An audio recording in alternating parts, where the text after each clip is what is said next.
Hello friends, welcome to my channel Aarambh classes. आज के इस वीडियो में हम लोग एनसीईआरटी 360 डिग्री के हिस्ट्री के क्वेश्चंस का डिस्कशन आपके साथ करेंगे। इस बुक में क्लास 6 से लेकर 12 तक एनसीईआरटी हिस्ट्री के सभी चैप्टर्स के पेज बाय पेज क्वेश्चंस दिए हुए हैं। तो बिना देर किए चलिए आज का ये वीडियो शुरू करते हैं। आज हम लोग क्लास 9 के क्वेश्चंस का डिस्कशन आपके साथ करेंगे।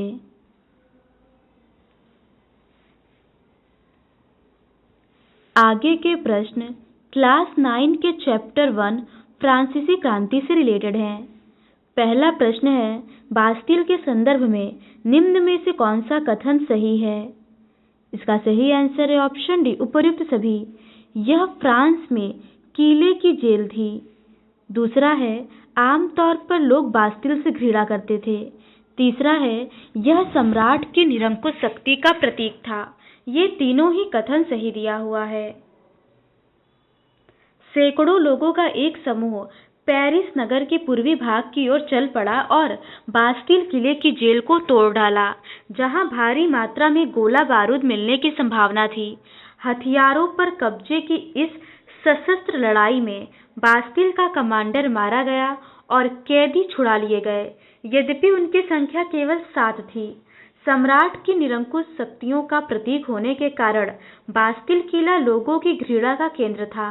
इसीलिए किले को ढहा दिया गया और उसके अवशेष बाजार में उन लोगों को बेच दिए गए जो इस ध्वंस को बतौर स्मृति चिन्ह सजोना चाहते थे। यह सम्राट की निरंकुश शक्ति का प्रतीक था। अगला प्रश्न है, पेरिस तथा देश के देहाती क्षेत्रों में अधिकांश लोग संघर्ष क्यों कर रहे थे? इसका सही आंसर है ऑप्शन ए, वे लोग पावरोटी की महंगी कीमतों का विरोध कर रहे थे। अधिकांश जनता पावरोटी की महंगी कीमतों का विरोध कर रही थी। बाद में इस दौर का सिंहावलोकन करते हुए इतिहासकारों ने इसे एक लंबे घटनाक्रम की ऐसी शुरुआती कड़ियों के रूप में देखा। अगला प्रश्न है, निम्नलिखित कथनों पर विचार करें। पहला है, सम्राट की निरंकुश शक्तियों का प्रतीक होने के कारण बास्टिल किला लोगों की घृणा का केंद्र था। दूसरा है, सैकड़ों लोगों ने एक समूह पेरिस के बास्टिल किले की जेल तोड़ डाला, जहां भारी मात्रा में गोला बारूद मिलने की संभावना थी। उपर्युक्त कूट का प्रयोग कर सही कथन का चयन करें। इसका सही आंसर है ऑप्शन सी, पहला और दूसरा दोनों कथन सही है। सैकड़ों लोगों का एक समूह पेरिस नगर के पूर्वी भाग की ओर चल पड़ा और बास्टिल किले की जेल को तोड़ डाला, जहां भारी मात्रा में गोला बारूद मिलने की संभावना थी। हथियारों पर कब्जे की इस सशस्त्र लड़ाई में बास्टिल का कमांडर मारा गया और कैदी छुड़ा लिए गए। यद्यपि उनकी संख्या केवल 7 थी। सम्राट की निरंकुश शक्तियों का प्रतीक होने के कारण बास्टिल किला लोगों की घृणा का केंद्र था। इसीलिए किले को ढहा दिया गया और उसके अवशेष बाजार में उन लोगों को बेच दिए गए जो इस ध्वंस को बतौर स्मृति चिन्ह सजोना चाहते थे। अगला प्रश्न है, लुई 16वां किस राजवंश से संबंधित था? इसका सही आंसर है ऑप्शन ए, बूर्बो राजवंश। सन 1774 में बूर्बो राजवंश का लुई 16वां फ्रांस की राजगद्दी पर आसीन हुआ। उस समय उसकी उम्र केवल 20 साल थी। उसका विवाह ऑस्ट्रिया की राजकुमारी मेरी एंटोनेट से हुआ था। राजरोहण के समय उसने राजकोष खाली पाया। अगला प्रश्न है, 1774 में जब लुई 16वां सम्राट बना तो राजकोष खाली होने का कारण क्या था? पहला है, फ्रांस में लंबे समय तक युद्ध चले थे। दूसरा है, सरकार वर्साए के महल और राजदरबार की शानो शौकत बनाए रखने के लिए फिजूल खर्ची करती थी। तीसरा है, बास्टिल ढहने के बाद जनता ने राजकोष लूट लिया था। चौथा है, युद्ध के कारण 10 अरब लिब्रे का बोझ और ऊपर से कर्जदाता द्वारा 10% ब्याज की मांग। इसका सही आंसर है ऑप्शन डी, पहला, दूसरा और चौथा कथन सही है। लंबे समय तक चले युद्धों के कारण फ्रांस के वित्तीय संसाधन नष्ट हो चुके थे। वर्साए के विशाल महल और राजदरबार की शानो शौकत बनाए रखने की फिजूल खर्ची का बोझ अलग से था। लुई 16वां के शासनकाल में फ्रांस ने अमेरिका के 13 उपनिवेशों को साझा शत्रु ब्रिटेन से आजाद कराने में सहायता दी थी। इस युद्ध के चलते फ्रांस पर 10 अरब लिब्रे से भी अधिक का कर्ज और जुड़ गया, जबकि उस पर पहले से ही 2 अरब लिब्रे का बोझ चढ़ा हुआ था। सरकार से कर्जदाता अब 10% ब्याज की मांग करने लगे थे। फलस्वरूप फ्रांसीसी सरकार अपने बजट का बहुत बड़ा हिस्सा दिनों दिन बढ़ते जा रहे कर्ज को चुकाने पर मजबूर थी। अगला प्रश्न है, निम्नलिखित में से सूची 1 को सूची 2 से मिलान करें। इसका सही आंसर है ऑप्शन ए। एस्टेट का फ्रांस में सामाजिक वर्ग का विभाजन होगा। टाइद का चर्च द्वारा वसूल किया जाने वाला कर होगा।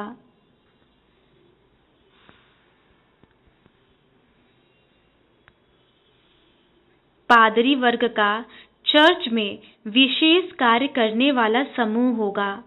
और टाइल का सीधे राज्य को अदा किए जाने वाला कर होगा। लिब्रे फ्रांस की मुद्रा थी, जिसे 1794 में समाप्त कर दिया गया था।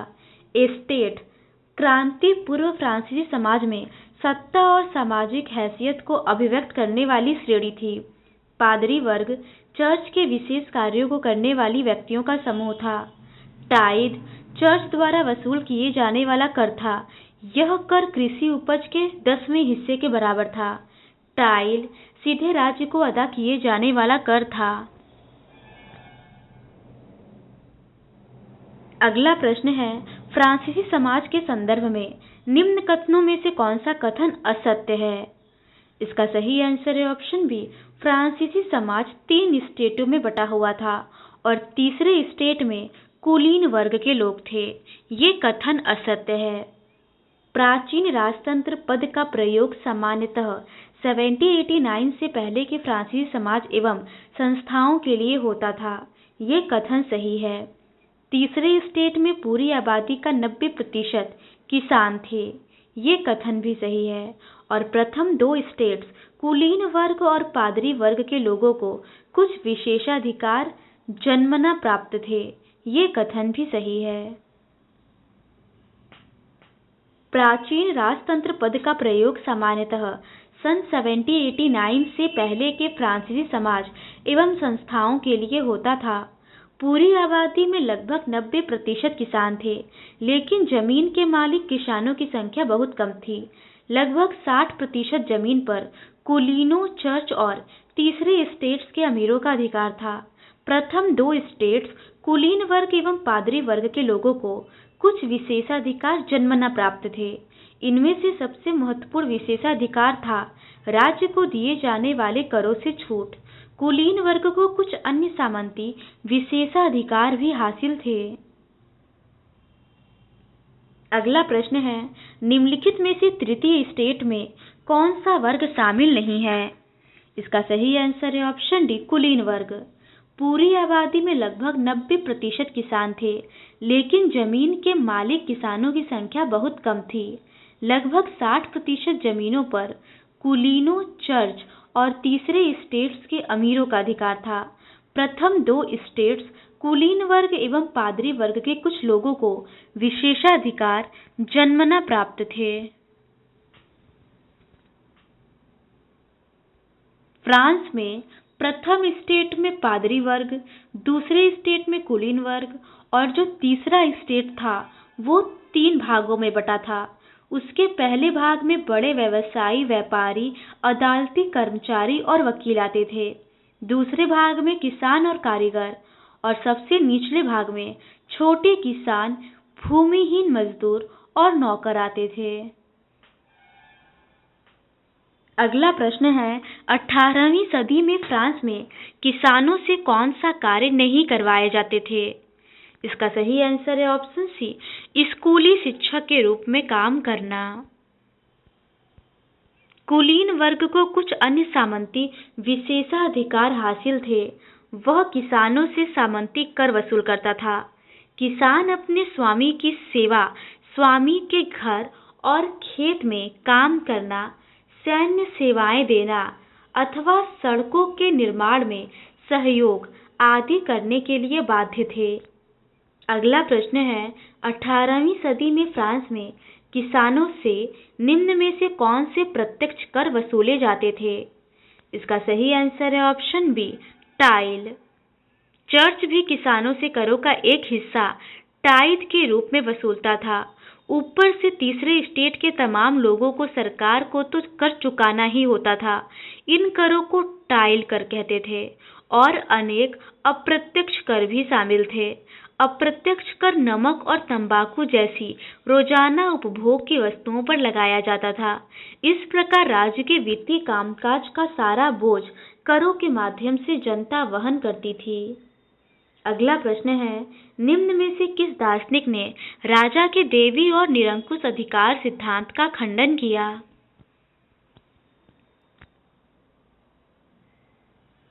इसका सही आंसर है ऑप्शन ए, जॉन लॉक। स्वतंत्रता, समान नियमों और समान अवसरों के विचार पर आधारित समाज की यह परिकल्पना जॉन लॉक और रूसो जैसे दार्शनिकों ने प्रस्तुत की थी। अपने टू ट्रीटीज ऑफ गवर्नमेंट में लॉक ने राजा की देवी और निरंकुश अधिकारों के सिद्धांत का खंडन किया था। रूसो ने इसी विचार को आगे बढ़ाते हुए जनता और उसके प्रतिनिधियों के बीच एक सामाजिक अनुबंध पर आधारित सरकार का प्रस्ताव रखा। अगला प्रश्न है, निम्न में से किस दार्शनिक ने जनता और उसके प्रतिनिधियों के बीच एक साथ आधारित सरकार का प्रस्ताव रखा? इसका सही आंसर है ऑप्शन ए, रूसो। रूसो ने इसी विचार को आगे बढ़ाते हुए जनता और उसके प्रतिनिधियों के बीच एक सामाजिक अनुबंध पर आधारित सरकार का प्रस्ताव रखा। अगला प्रश्न है, निम्नलिखित कथनों पर विचार करें। पहला है, स्वतंत्रता, समान नियमों तथा समान अवसरों के विचार पर आधारित समाज की यह परिकल्पना जॉन लॉक और रूसो जैसे दार्शनिकों ने प्रस्तुत की। दूसरा है, मॉन्टेस्क्यू ने सरकार के अंदर विधायिका, कार्यपालिका और न्यायपालिका के बीच सत्ता विभाजन की बात कही। तीसरा है, तीसरे स्टेट में सौदागरों और निर्माताएं शामिल थे जो पढ़े लिखे थे। इनका मानना था कि समाज के पादरी और कुलीन वर्ग के पास जन्मना विशेषाधिकार होने चाहिए। उपर्युक्त कूट का प्रयोग करके सही कथन का चयन करें। इसका सही आंसर है ऑप्शन ए, केवल पहला और दूसरा कथन सही है, तीसरा कथन गलत है। स्वतंत्रता, समान नियमों और समान अवसरों के विचारों पर आधारित समाज की यह परिकल्पना जॉन लॉक और रूसो जैसे दार्शनिकों ने प्रस्तुत की थी। मॉन्टेस्क्यू ने द स्पिरिट ऑफ लॉज नामक रचना में सरकार के अंदर विधायिका, कार्यपालिका और न्यायपालिका के बीच सत्ता विभाजन की बात कही। जब संयुक्त राज्य अमेरिका में 13 उपनिवेशों ने ब्रिटेन से खुद को तीसरे स्टेट में इन सौदागरों एवं निर्माताओं के अलावा प्रशासनिक सेवा व वकील जैसे पेशेवर लोग भी शामिल थे। ये सभी पढ़े लिखे थे और इनका मानना था कि समाज के किसी भी समूह के पास जन्मना विशेषाधिकार नहीं होने चाहिए। अगला प्रश्न है, निम्न में से फ्रांस में कौन सी राजनीतिक संस्था थी जिसमें तीनों स्टेट अपने अपने प्रतिनिधि भेजते थे? इसका सही आंसर है ऑप्शन बी, स्टेट जनरल। प्राचीन राजतंत्र के तहत फ्रांसीसी सम्राट अपनी मर्जी से कर नहीं लगा सकता था। इसके लिए उसे स्टेट जनरल की बैठक बुलाकर नए करों के अपने प्रस्तावों पर मंजूरी लेनी पड़ती थी। स्टेट जनरल एक राजनीतिक संस्था थी जिसमें तीनों स्टेट अपने अपने प्रतिनिधि भेजते थे, लेकिन सम्राट ही यह निर्णय करता था कि इस संस्था की बैठक कब बुलाई जाए। इसकी अंतिम बैठक सन 1614 में बुलाई गई थी। अगला प्रश्न है, स्टेट जनरल के आह्वान पर तृतीय स्टेट नेशनल असेंबली का गठन कब किया गया? इसका सही आंसर है ऑप्शन सी, 1789 में। 1789 में स्टेट्स जनरल का आह्वान हुआ। अगला प्रश्न है, निम्नलिखित में से स्टेट जनरल के संदर्भ में कथनों पर विचार करें।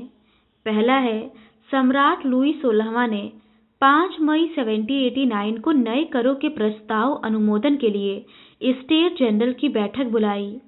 दूसरा है, स्टेट जनरल के नियमों के अनुसार प्रत्येक वर्ग को मत देने का अधिकार नहीं था। तीसरा है, तीसरे वर्ग की प्रतिनिधि ने मांग रखी कि पूरी सभा द्वारा मतदान कराया जाना चाहिए, जिसमें प्रत्येक सदस्य को एक मत का अधिकार होगा। चौथा है, सम्राट ने इस प्रस्ताव को अस्वीकार कर दिया तो तीसरे स्टेट के प्रतिनिधि विरोध जताते हुए अपने आप को नेशनल असेंबली घोषित कर दिया। उपर्युक्त कूट का प्रयोग करके सही कथन का चयन करें। इसका सही आंसर है ऑप्शन सी। पहला, तीसरा और चौथा कथन सही है। फ्रांसीसी सम्राट लुई 16वां ने 5 मई 1789 को नए करों के प्रस्ताव के अनुमोदन के लिए स्टेट जनरल की बैठक बुलाई। प्रतिनिधियों की मेजबानी के लिए वर्साय के एक आलीशान भवन को सजाया गया। पहले स्टेट जनरल के नियमों के अनुसार प्रत्येक वर्ग को एक मत देने का अधिकार था। इस बार भी लुई 16वां इसी प्रथा का पालन करने के लिए दृढ़ प्रतिज्ञ था, परंतु तीसरे वर्ग के प्रतिनिधियों ने मांग रखी कि अब की बार पूरी सभा द्वारा मतदान कराया जाना चाहिए, जिसमें प्रत्येक सदस्य को एक मत देने का अधिकार होगा। यह एक लोकतांत्रिक सिद्धांत था, जिसे मिसाल के तौर पर रूसो ने अपनी पुस्तक द सोशल कॉन्ट्रैक्ट में प्रस्तुत किया था। जब सम्राट ने इस प्रस्ताव को अस्वीकार कर दिया, तो तीसरे स्टेट के प्रतिनिधि विरोध जताते हुए सभा से बाहर चले गए। अगला प्रश्न है, पुस्तक द सोशल कॉन्ट्रैक्ट निम्न में से किसने प्रस्तुत किया था?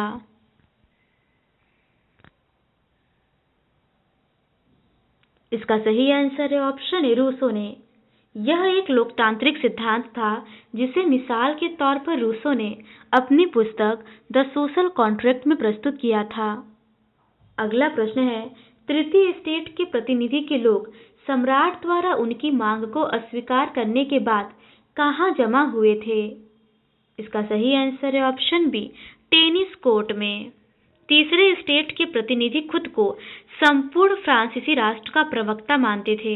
20 जून को ये प्रतिनिधि वर्साय के इंडोर टेनिस कोर्ट में जमा हुए। अगला प्रश्न है, निम्न में तृतीय स्टेट के प्रतिनिधि के नेशनल असेंबली का नेतृत्व किसने किया था?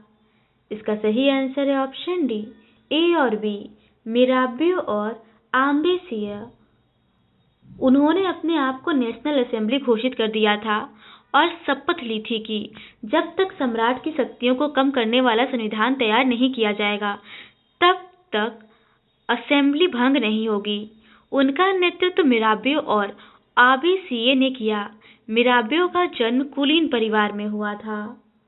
अगला प्रश्न है, सम्राट की शक्तियों पर अंकुश लगाने और सभी मनुष्यों को मूलभूत अधिकार प्रदान करने के लिए कब संविधान बनाया गया? इसका सही आंसर है ऑप्शन सी, 1791 में। 1791 सम्राट की शक्तियों पर अंकुश लगाने और सभी मनुष्यों को मूलभूत अधिकार प्रदान करने के लिए संविधान बनाया गया। अगला प्रश्न है, तीसरा स्टेट क्या है? नाम से प्रचार पुस्तिका किसने लिखी? इसका सही आंसर है ऑप्शन बी, आबेसिये। आबेसिये ने एक पत्रिका निकाली और वर्साय से जुटी भीड़ के समक्ष जोरदार भाषण भी दिए। आबेसिये मूलतः पादरी था और उसने तीसरा स्टेट क्या है शीर्षक से एक अत्यंत प्रभावशाली प्रचार पुस्तिका या पैम्पलेट लिखी। अगला प्रश्न है, नेशनल असेंबली ने करों, कर्तव्यों और बंधनों वाली सामंती व्यवस्था का उन्मूलन का आदेश कब पारित किया? इसका सही आंसर है ऑप्शन ए, 4 अगस्त 1789 को। अपने विद्रोही प्रजा की शक्ति का अनुमान करके लुई 16वां ने अंततः नेशनल असेंबली को मान्यता दे दी और यह भी मान लिया कि उसकी सत्ता पर अब से संविधान का अंकुश होगा। 4 अगस्त 1789 की रात को असेंबली ने करों, कर्तव्यों और बंधनों वाली सामंती व्यवस्था के उन्मूलन का आदेश पारित किया। पादरी वर्ग के लोगों को भी अपने विशेषाधिकार को छोड़ देने के लिए विवश किया गया। धार्मिक कर समाप्त कर दिया गया। अगला प्रश्न है, निम्नलिखित कथनों पर विचार करें। पहला है, सम्राट लुई 16वां अंततः नेशनल असेंबली को मान्यता दे ही दी और यह भी मान लिया कि सत्ता पर अब से संविधान का अंकुश होगा। दूसरा है, असेंबली ने करों, कर्तव्यों और बंधनों वाली सामंती व्यवस्था के उन्मूलन का आदेश पारित किया। तीसरा है, पादरी वर्ग के लोगों को भी अपने विशेषाधिकारों को छोड़ देने के लिए विवश किया गया। इसका सही आंसर है ऑप्शन सी, पहला, दूसरा और तीसरा कथन सही है।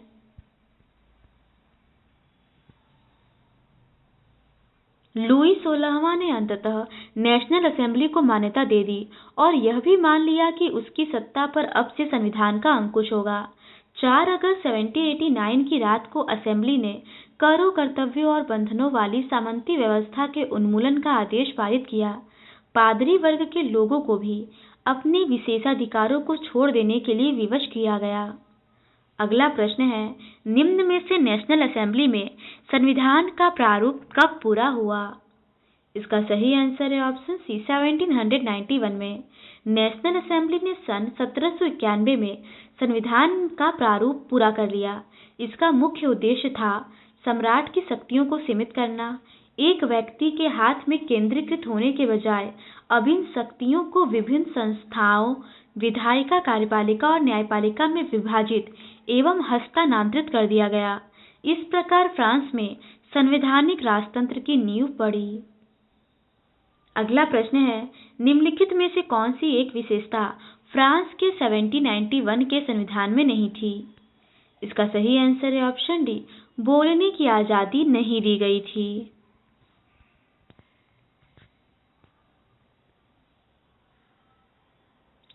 फ्रांस में संवैधानिक राजतंत्र की नींव पड़ी।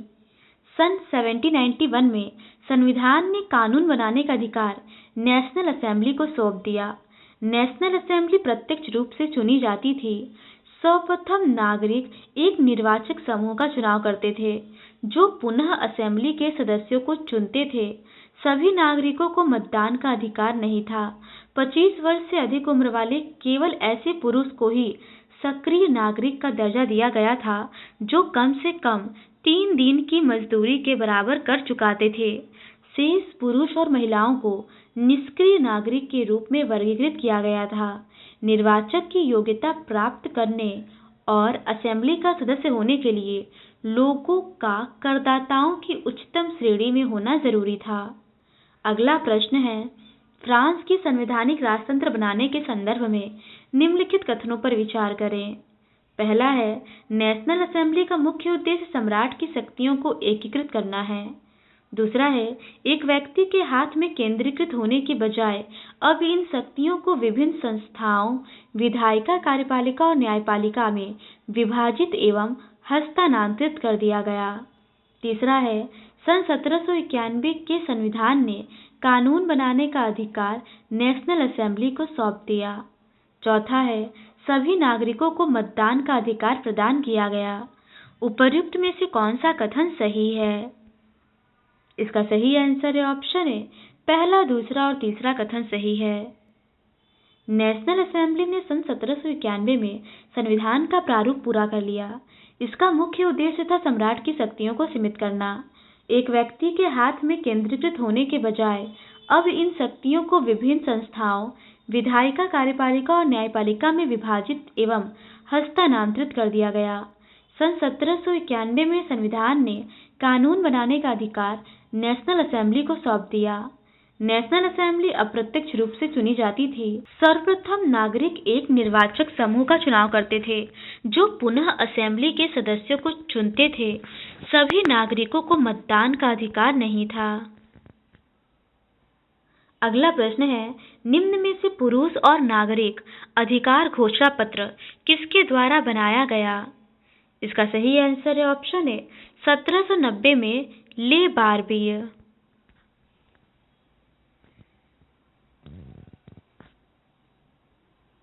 पुरुष एवं नागरिक अधिकार घोषणा पत्र को 1790 में ले बारबिये द्वारा बनाया गया। अगला प्रश्न है, पुरुष और नागरिक अधिकार घोषणा पत्र के संदर्भ में निम्नलिखित कथनों पर विचार करें। पहला है, आदमी स्वतंत्र पैदा होता है, स्वतंत्र रहते हैं और उनके पास अधिकार समान होते हैं। दूसरा है, स्वतंत्रता का आशय ऐसे काम करने की शक्ति से है जो औरों के लिए नुकसानदेह हो। तीसरा है, समाज के लिए किसी भी हानिकारक कृत्य पर पाबंदी लगाने का अधिकार कानून के पास है। चौथा है, हर एक राजनीतिक संगठन का लक्ष्य आदमी के नैसर्गिक एवं अहरणीय अधिकारों को संरक्षित करना है। ये अधिकार है स्वतंत्रता, संपत्ति, सुरक्षा एवं शोषण के प्रतिरोध का अधिकार। उपर्युक्त में से कौन सा कथन सही है? इसका सही आंसर है ऑप्शन बी, पहला, तीसरा और चौथा कथन सही है। पुरुष एवं नागरिक अधिकार घोषणा पत्र, इसमें आदमी स्वतंत्र पैदा होता है, स्वतंत्र रहते हैं और उनके अधिकार समान होते हैं। हर एक राजनीतिक संगठन का लक्ष्य आदमी के नैसर्गिक एवं अहरणीय अधिकारों को संरक्षित रखना है। ये अधिकार है स्वतंत्रता, संपत्ति, सुरक्षा एवं पोषण के प्रतिरोध का अधिकार। समग्र संप्रभुता का स्रोत राज्य में निहित है। कोई भी समूह या व्यक्ति ऐसा अनाधिकार प्रयोग नहीं करेगा जिसे जनता की सत्ता की स्वीकृति न मिली हो। स्वतंत्रता का आशय ऐसे काम करने की शक्ति से है जो औरों के लिए नुकसानदेह न हो। समाज के लिए किसी भी हानिकारक कृत्य पर पाबंदी लगाने का अधिकार कानून के पास है।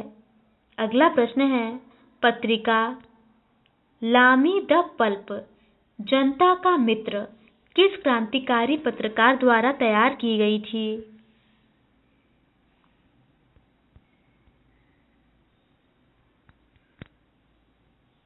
इसका सही आंसर है ऑप्शन सी, ज्या पाल। क्रांतिकारी पत्रकार ज्या पाल मरा ने अपने अखबार लामी द पल्प, जनता का मित्र में नेशनल असेंबली द्वारा तैयार किए गए संविधान पर टिप्पणी की थी। अगला प्रश्न है, निम्नलिखित प्रतीकों को सूची 1 को सूची 2 से मिलान करें। इसका सही आंसर है ऑप्शन डी, टूटी हुई जंजीर का दासों की आजादी का प्रतीक होगा, राजदंड का शाही सत्ता का प्रतीक होगा, अपनी पूंछ मुंह में लिए सांप का सनातनता का प्रतीक होगा और डीनों वाली स्त्री का कानून का मानवीय रूप होगा। टूटी हुई जंजीर, दासों को बांधने के लिए जंजीरों का प्रयोग होता था। टूटी हुई हथकड़ी उनकी आजादी का प्रतीक है। राजदंड शाही सत्ता का प्रतीक है और अपनी पूंछ मुंह में लिए सांप सनातनता का प्रतीक है।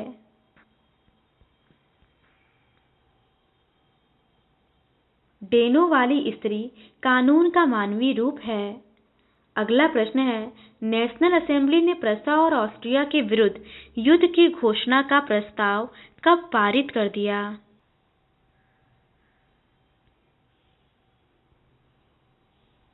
इसका सही आंसर है ऑप्शन सी, 1792। अप्रैल 1792 में नेशनल असेंबली ने प्रसा एवं ऑस्ट्रिया के विरुद्ध युद्ध की घोषणा का प्रस्ताव पारित कर दिया। प्रांतों से हजारों स्वयंसेवी सेना में भर्ती होने के लिए जमा होने लगे। अगला प्रश्न है, ऑस्ट्रिया और प्रसा के विरुद्ध युद्ध के संदर्भ में निम्नलिखित कथनों पर विचार करें। पहला है, 1791 के संविधान के परिणाम स्वरूप फ्रांसीसी आबादी के बड़े हिस्से को क्रांति का समर्थन करने के लिए राजी किया गया था। दूसरा है, प्रांतों से हजारों स्वयंसेवी सेना में भर्ती होने के लिए जमा होने लगे। तीसरा है, गीत मार्शिले पहली बार मार्शिलेस के स्वयंसेवी ने पेरिस की ओर से कुछ करते हुए गाया था, जो अब फ्रांस का राष्ट्रगान है। उपर्युक्त में से कौन सा कथन असत्य है? इसका सही आंसर है ऑप्शन डी, इनमें से कोई भी नहीं। कोई भी कथन असत्य नहीं दिया हुआ है, सभी कथन सत्य हैं। प्रांतों से हजारों स्वयंसेवी सेना में भर्ती होने के लिए जमा होने लगे। उन्होंने इस युद्ध को यूरोपीय राजाओं एवं कुलीनों के विरुद्ध जनता की जंग के रूप में लिया। उनके होठों पर देशभक्ति के जो तराने थे, उनमें कवि रॉजेट डी लाइल द्वारा रचित मार्सिले भी था। यह गीत पहली बार मार्सिलेस के स्वयंसेवियों ने पेरिस की ओर कूच करते हुए गाया था, इसीलिए इस गाने का नाम मार्सिले हो गया, जो अब फ्रांस का राष्ट्रगान है। क्रांतिकारी युद्धों से जनता को भारी क्षति और आर्थिक कठिनाइयां झेलनी पड़ी। पुरुषों के मोर्चे पर चले जाने के बाद घर परिवार और रोजी रोटी की जिम्मेदारी औरतों के कंधों पर आ पड़ी। देश की आबादी के बड़े हिस्से को ऐसा लगता था कि क्रांति के सिलसिले को आगे बढ़ाने की जरूरत है, क्योंकि 1791 के संविधान में सिर्फ अमीरों को ही राजनीतिक अधिकार प्राप्त हुए थे। अगला प्रश्न है, निम्नलिखित में से जैकोबिन क्लब के सदस्य नहीं थे। इसका सही आंसर है ऑप्शन डी, कुलीन वर्ग। जैकोबिन क्लब के सदस्य मुख्यतः समाज के कम समृद्ध हिस्से से आते थे। इनमें से छोटे दुकानदार और कारीगर जैसे जूता बनाने वाले, पेस्ट्री बनाने वाले, घड़ी साज, छपाई करने वाले और नौकर व दिहाड़ी मजदूर शामिल थे। उसका नेता मैक्समिलियन रॉबेस्पियर था। जैकोबिनों के एक बड़े वर्ग ने गोदी कामगारों की तरह धारीदारी लंबी पतलून पहनने का निर्णय किया।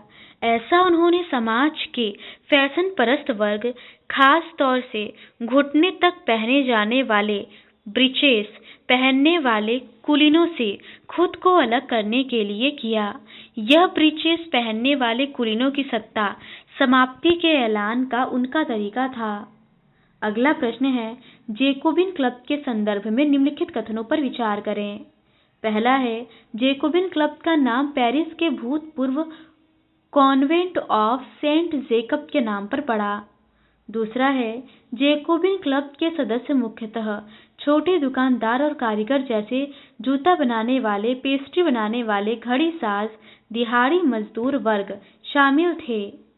तीसरा है, जैकोबिन क्लब के नेता मैक्समिलियन रॉबेस्पियर था। उपर्युक्त में से कौन सा कथन सही है? इसका सही आंसर है ऑप्शन डी, उपर्युक्त सभी कथन सही है। जैकोबिन क्लब सबसे सफल था, जिसका नाम पेरिस के भूतपूर्व कॉन्वेंट ऑफ सेंट जेकब के नाम पर पड़ा, जो अब इस राजनीतिक समूह का अड्डा बन गया था।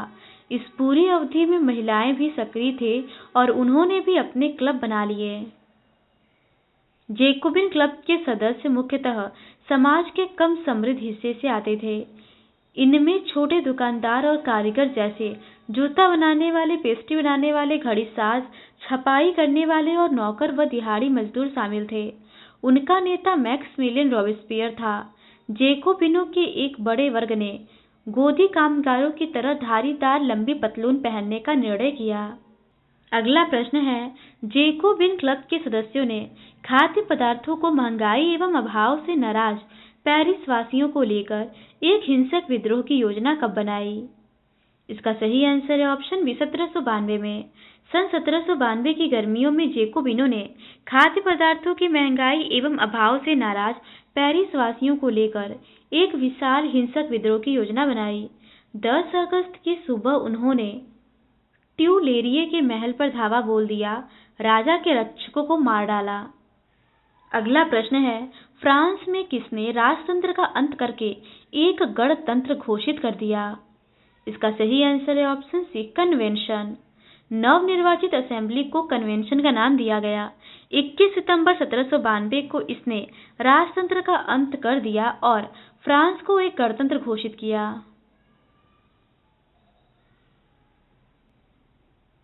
अगला प्रश्न है, निम्नलिखित कथनों पर विचार करें।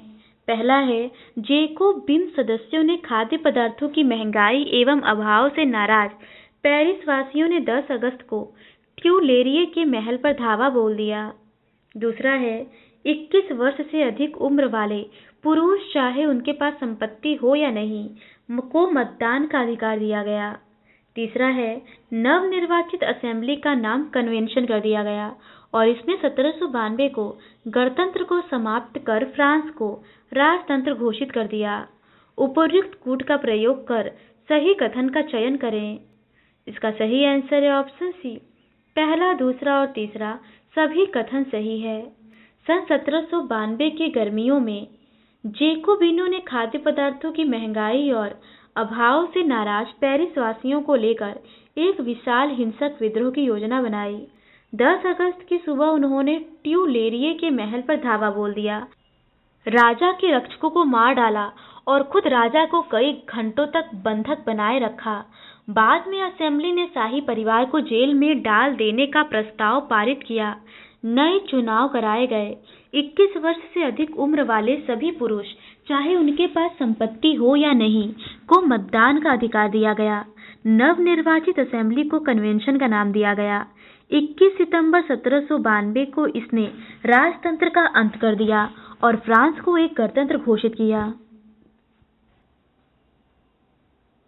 अगला प्रश्न है, लुई 16वें को न्यायालय द्वारा किस आरोप में मौत की सजा सुनाई गई थी? इसका सही आंसर है ऑप्शन बी, देशद्रोह।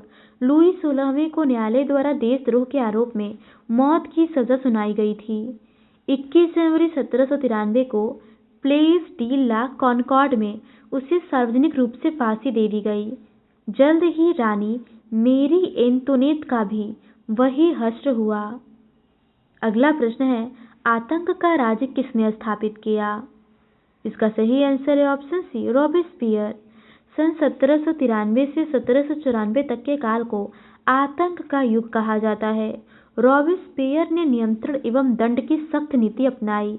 उसके हिसाब से गणतंत्र के जो भी शत्रु थे, कुलीन एवं पादरी, अन्य राजनीतिक दलों के सदस्य, उसकी कार्यशैली से असहमति रखने वाले पार्टी सदस्य, उन सभी को गिरफ्तार कर जेल में डाल दिया गया।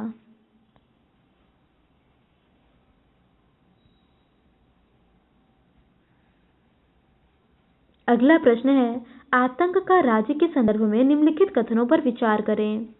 पहला है, 1793 से 94 तक के काल को आतंक का युग कहा जाता है। दूसरा है, आतंक राज्य का संस्थापक रॉबेस्पियर नियंत्रण और दंड की सख्त नीति अपनाई।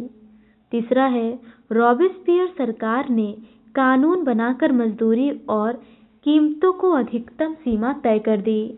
चौथा है, उनके अनुसार राजतंत्र के शत्रु को न्यायालय द्वारा दोषी पाए जाने पर गिलोटिन पर चढ़ाकर उसका सर कलम कर दिया जाता था। उपर्युक्त में से कौन सा कथन सही है? इसका सही आंसर है ऑप्शन ए, पहला, दूसरा और तीसरा तीनों कथन सही है। सन 1793 से 94 तक के काल को आतंक का युग कहा जाता है। रॉबेस्पियर ने नियंत्रण एवं दंड की सख्त नीति अपनाई। उसके हिसाब से गणतंत्र के जो भी शत्रु थे, कुलीन एवं पादरी, अन्य राजनीतिक दलों के सदस्य, उसकी कार्यशैली से असहमति रखने वाले पार्टी सदस्य, उन सभी को गिरफ्तार कर जेल में डाल दिया गया और एक क्रांतिकारी न्यायालय द्वारा उन पर मुकदमा चलाया गया। यदि न्यायालय उन्हें दोषी पाता तो गिलोटिन पर चढ़ाकर उनका सिर कलम कर दिया जाता था। गिलोटिन 2 खंभों के बीच लटकते आरे वाली मशीन थी, जिस पर रखकर अपराधी का सिर धड़ से अलग कर दिया जाता था। इस मशीन का नाम इसके आविष्कारक डॉक्टर गिलोटिन के नाम पर पड़ा। रॉबेस्पियर सरकार ने कानून बनाकर मजदूरी एवं कीमतों की अधिकतम सीमा तय कर दी। अगला प्रश्न है, रॉबेस्पियर को गिलोटिन पर कब चढ़ाया गया? इसका सही आंसर है ऑप्शन ए, जुलाई 1794 में। रॉबेस्पियर ने अपनी नीतियों को इतनी सख्ती से लागू किया कि उसके समर्थक भी त्राही त्राही करने लगे। अंततः जुलाई 1794 में न्यायालय द्वारा उसे दोषी ठहराया गया और गिरफ्तार करके अगले ही दिन उसे गिलोटिन पर चढ़ा दिया गया। अगला प्रश्न है, डायरेक्टरी की राजनीतिक अस्थिरता किस सैनिक तानाशाह के उदय का आधार बनी? इसका सही आंसर है option B, Napoleon Bonaparte. Directory का राजनीतिक अस्थिरता ने सैनिक तानाशाह नेपोलियन बोनापार्ट के उदय का मार्ग प्रशस्त किया। अगला प्रश्न है, डायरेक्टरी शासित फ्रांस के संदर्भ में निम्नलिखित कथनों में से कौन सा कथन असत्य है? इसका सही आंसर है ऑप्शन सी, डायरेक्टरी की राजनीतिक अस्थिरता ने सैनिक तानाशाह रॉबेस्पियर के उदय का मार्ग प्रशस्त कर दिया। ये कथन असत्य है। जेकोबिन सरकार के पतन के बाद मध्य वर्ग के संपन्न तबके के पास सत्ता आ गई। नए संविधान के तहत संपत्तिहीन तबके को मताधिकार से वंचित कर दिया। इस संविधान में 2 चुनी गई विधान परिषदों का प्रावधान था। इन परिषदों ने 5 सदस्यों वाली एक कार्यपालिका डायरेक्टरी को नियुक्त किया।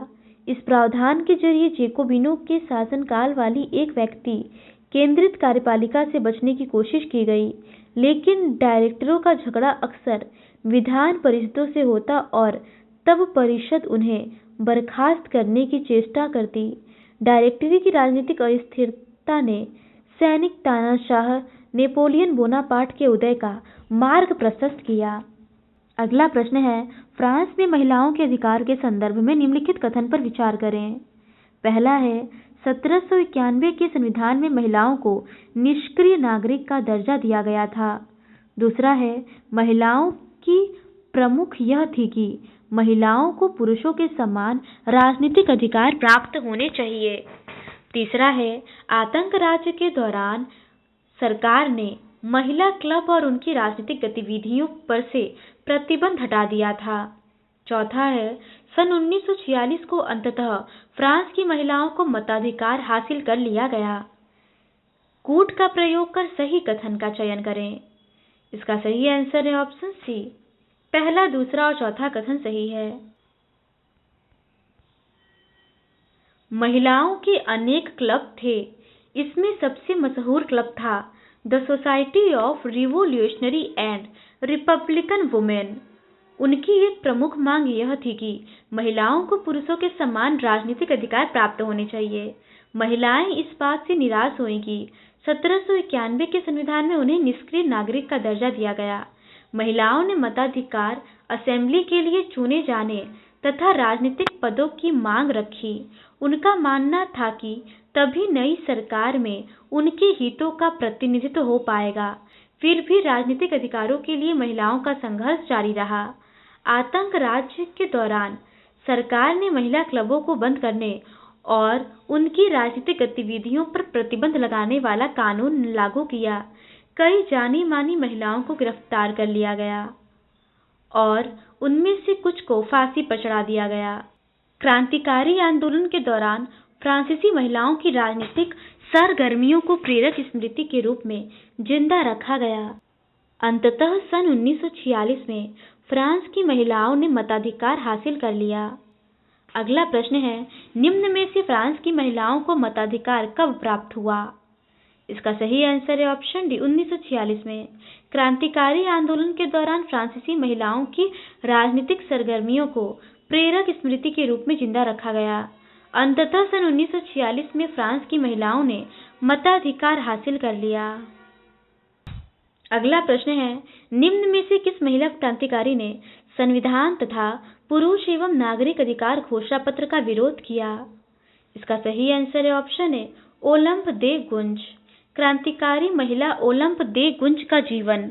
ओलंप दे गुंज क्रांतिकारी फ्रांस की राजनीतिक रूप से सक्रिय महिलाओं में से सबसे महत्वपूर्ण थी। उन्होंने संविधान और पुरुष एवं नागरिक अधिकार घोषणा पत्र का विरोध किया क्योंकि उसमें महिलाओं को मानव मात्र के मूलभूत अधिकारों से वंचित रखा गया। इसीलिए उन्होंने सन 1791 में महिला एवं नागरिक अधिकार घोषणा पत्र तैयार किया, जिसे महारानी और नेशनल असेंबली के सदस्यों के पास यह मांग करते हुए भेजा गया कि इस पर कार्रवाई की जाए। अगला प्रश्न है, दास प्रथा के संदर्भ में निम्नलिखित कथनों पर विचार करें। पहला है, दासों का व्यापार 17वीं सदी में शुरू हुआ था। दूसरा है, जेकोबिन ने फ्रांसीसी उपनिवेशों में दास प्रथा पर प्रतिबंध लगा दिया। तीसरा है, फ्रांस के व्यापारी मुख्य रूप से दक्षिणी एशिया से दास खरीदते थे। चौथा है, बोदे और नान्ते जैसे बंदरगाह दास व्यापार के कारण ही फलते फूलते शहर बन गए। उपर्युक्त में से सही कथन का चयन करें। इसका सही आंसर है ऑप्शन सी, पहला, दूसरा और चौथा कथन सही है। फ्रांसीसी उपनिवेशों में दास प्रथा का उन्मूलन जेकोबिन शासन के क्रांतिकारी समाज सुधारों में से एक था। कैरिबियाई उपनिवेश मार्टिनिक, गौडेलोप और सैन डोमिंगो तंबाकू, नील, चीनी एवं कॉफी जैसे वस्तुओं के महत्वपूर्ण आपूर्तिकर्ता थे। अपरिचित एवं दूर देश जाने और काम करने के प्रति यूरोपियों की अनिच्छा का मतलब था बागानों में श्रम की कमी। इस कमी को यूरोप, अफ्रीका एवं अमेरिका के बीच त्रिकोणीय दास व्यापार द्वारा पूरा किया गया। दास व्यापार 17वीं शताब्दी में शुरू हुआ। फ्रांसीसी सौदागर बोंदे या नान्ते बंदरगाह से अफ्रीकी तट पर जहाज ले जाते थे, जहां वे स्थानीय सरदारों से दास खरीदते थे। दासों को दाग कर, हथकड़ियां डालकर अटलांटिक महासागर के पार कैरिबियाई देशों तक 3 माह की लंबी समुद्री यात्रा के लिए जहाज में ठूस दिया जाता था। वहां उन्हें बागान मालिकों को बेच दिया जाता था। बोंदे और नान्ते जैसे बंदरगाह फलते फूलते दास व्यापार के कारण ही समृद्ध नगर बन गए। अगला प्रश्न है, फ्रांसीसी उपनिवेशों से अंतिम रूप से दास प्रथा का उन्मूलन कब किया गया? इसका सही आंसर है ऑप्शन बी 1848 में। फ्रांसीसी उपनिवेशों से अंतिम रूप से दास प्रथा का उन्मूलन 1848 में किया गया। अगला प्रश्न है, बागान मालिकों को अपने आर्थिक हितों के साधने के लिए लोगों को गुलाम बनाने की स्वतंत्रता मिल गई। इसका सही आंसर है ऑप्शन बी निग्रो। बागान मालिकों को अपने आर्थिक हित साधने के लिए अफ्रीकी निग्रो लोगों को सुल्तान बनाने की स्वतंत्रता मिल गई। अगला प्रश्न है, बास्तील के विध्वंस के बाद 1789 जो सबसे महत्वपूर्ण कानून आया वह था। इसका सही आंसर है ऑप्शन बी सेंसरशिप की समाप्ति। बास्तील के विध्वंस के बाद सन 1789 की गर्मियों में जो सबसे महत्वपूर्ण कानून अस्तित्व में आया वह था सेंसरशिप की समाप्ति। प्राचीन राजतंत्र के अंतर्गत तमाम लिखित सामग्री और सांस्कृतिक गतिविधियां, किताबें, अखबार, नाटक को राजा के सेंसर अधिकारियों द्वारा पास किए जाने के लिए मंजूरी नहीं लेनी पड़ती थी। अगला प्रश्न है, नेपोलियन बोनापार्ट ने खुद को फ्रांस का सम्राट कब घोषित किया था? इसका सही आंसर है ऑप्शन ए 1804 में। 1804 में नेपोलियन बोनापार्ट ने खुद को फ्रांस का सम्राट घोषित कर दिया। उसने पड़ोस के यूरोपीय देशों की विजय यात्रा शुरू की। अगला प्रश्न है, नेपोलियन बोनापार्ट के संदर्भ में निम्नलिखित में से कौन सा कथन असत्य है? पहला है, 1804 में नेपोलियन बोनापार्ट ने खुद को फ्रांस का सम्राट घोषित किया। दूसरा है, नेपोलियन खुद को यूरोप के आधुनिकीकरण का अग्रदूत मानता था। तीसरा है, उसने निजी संपत्ति की सुरक्षा के कानून बनाए और दशमलव पद्धति पर आधारित नाप तौल की एक समान प्रणाली चलाई। चौथा है, 1815 में वाटरलू में उसकी हार हुई। इसका सही आंसर है ऑप्शन डी उपर्युक्त में से कोई नहीं। कोई भी कथन असत्य नहीं है, सभी कथन सही दिया हुआ है। 1804 में नेपोलियन बोनापार्ट ने खुद को फ्रांस का सम्राट घोषित कर दिया। उसने पड़ोस के यूरोपीय देशों की विजय यात्रा शुरू की। पुराने राजवंशों को हटाकर उसने नए साम्राज्य बनाए और उनकी बागडोर अपने खानदान के लोगों के हाथ में दे दी। नेपोलियन खुद को यूरोप के आधुनिकीकरण का अग्रदूत मानता था। उसने निजी संपत्ति की सुरक्षा के कानून बनाए और दशमलव पद्धति पर आधारित नाप तौल की एक समान प्रणाली चलाई। अगला प्रश्न है, निम्नलिखित में से फ्रांस से आने वाले विचारों का समर्थन किसने किया? इसका सही आंसर है ऑप्शन डी ए और बी। टीपू सुल्तान और राजा राममोहन राय ने। टीपू सुल्तान और राजा राममोहन राय क्रांतिकारी फ्रांस में उपजे विचारों से प्रेरणा लेने वाले 2 ठोस उदाहरण थे। तो आज के इस वीडियो में बस इतना ही। चैप्टर 2 यूरोप में समाजवाद एवं रूसी क्रांति से संबंधित प्रश्नों का डिस्कशन हम लोग इस सीरीज के नेक्स्ट पार्ट में करेंगे। अगर आपको ये सीरीज पसंद आती है तो please do subscribe to my channel and like this video. Thank you.